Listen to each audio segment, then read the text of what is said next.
Welcome to mini foods Jaisingh. எல்லோருக்கும் வணக்கம்.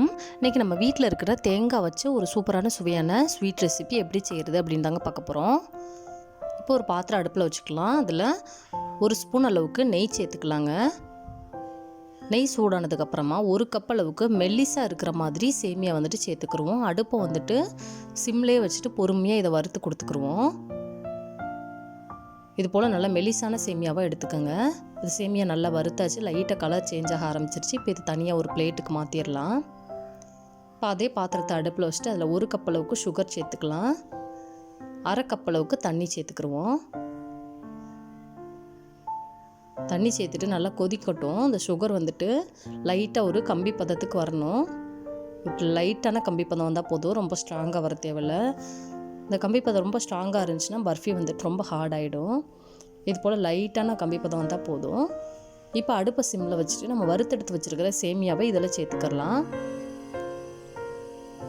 அது கூடயே ஒரு கப் அளவுக்கு துருவின தேங்காய் வந்துட்டு சேர்த்துக்குருவோம். இது போல் தேங்காவை துருவல் பண்ணி சேர்த்துக்கோங்க, அரைச்செல்லாம் சேர்க்கக்கூடாது.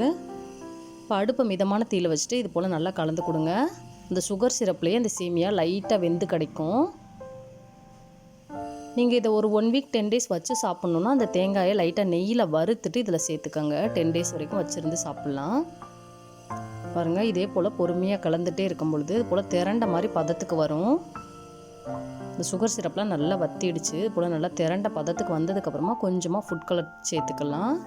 1/4 ஸ்பூன் அளவுக்கு ஏலக்காய் பவுடர் சேர்த்துக்குருவோம். ஃபுட் கலர் வந்துட்டு ஆப்ஷனல் தாங்க. அதையும் சேர்த்துட்டு நல்லா கலந்து கொடுப்போம். பாருங்கள், இப்போ நல்லா திரண்டு வந்துருச்சு. பாத்திரத்தில் கொஞ்சம் கூட ஒட்டாத அளவுக்கு. இந்த நேரத்தில் உங்களுக்கு தேவைன்னா ஒரு ஸ்பூன் அளவுக்கு நெய் சேர்த்துக்கலாங்க. இப்போ இதை பிளேட்டுக்கு மாற்றிடுவோம். பிளேட்டுக்கு மாற்றிட்டு நல்லா சமப்படுத்தி விட்டுக்கலாம். ஒரு நெய் தடவின ஸ்பூன் வச்சுட்டு ஈவனாக சமப்படுத்தி விட்டுக்குங்க. கொஞ்சமாக ஆறுனதுக்கப்புறம் உங்களுக்கு வேணுங்கிற அளவுகளில் கட் பண்ணிவிட்டு சாப்பிட்லாங்க. ரொம்ப ரொம்ப சுவையாக இருக்கும். இந்த வீடியோ உங்களுக்கு பிடிச்சிச்சுன்னா லைக் பண்ணுங்கள், கமெண்ட் பண்ணுங்கள், உங்கள் ஃப்ரெண்ட்ஸ் அண்ட் ஃபேமிலிஸ்க்கும் ஷேர் பண்ணுங்கள். இதே போல் சிம்பிளான ரெசிபிஸ் வீடியோ தொடர்ந்து பார்க்குறதுக்கு மறக்காமல் நம்ம mini foods Jaisingh channel subscribe பண்ணுங்கள். தேங்க்ஸ் ஃபார் வாட்சிங்.